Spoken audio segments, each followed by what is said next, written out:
കുട്ടികൾക്ക് വേണ്ടിയിട്ട് റോൾഡ് താൾ എഴുതിയിട്ടുള്ള ഫന്റാസ്റ്റിക് മിസ്റ്റർ ഫോക്സി എന്ന ഒരു മനോഹരമായ കഥ, അതാണ് ഞാൻ നിങ്ങൾക്ക് ഇവിടെ വിവർത്തനം ചെയ്യാൻ പോകുന്നത്.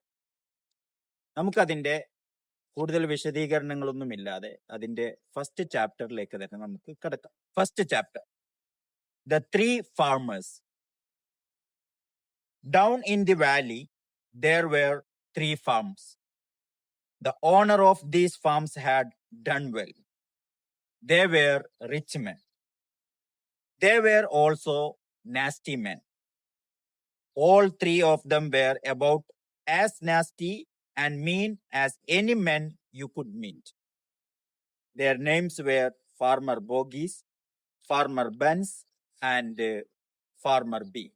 The 3 farmers, 3 ഫാം നടത്തിപ്പുകാർ. ഡൗൺ ഇൻ ദി വാലി, ഒരു മലഞ്ചെരിവിന്റെ താഴെയായി. there were 3 farms, അവിടെ 3 ഫാമുകൾ സ്ഥിതി ചെയ്തിരുന്നു. the owner of these farms had done well. അവര് നന്നായി, നല്ല നിലയിൽ, ഏറ്റവും ഉഷാറായി തന്നെ കാര്യങ്ങളൊക്കെ നടത്തിക്കൊണ്ടുപോകുന്ന 3 ഫാർമറാണ് അവിടെ ഉണ്ടായിരുന്നത്. ആ 3 പേരും they were rich, ഒരു നല്ല പണക്കാരനായിരുന്നു. they were also nasty men.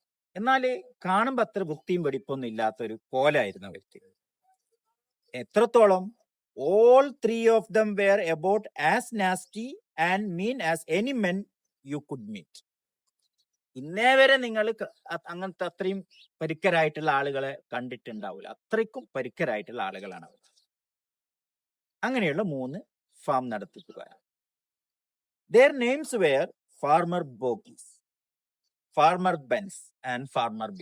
അവരുടെ പേരുകൾ, ആദ്യത്തവന്റെ പേര് ഫാർമർ ബോഗ്, രണ്ടാമത്തവൻ ഫാർമർ ബെൻസ് ആണ്, മൂന്നാമത്തവൻ ഫാർമർ ഡീനാണ്.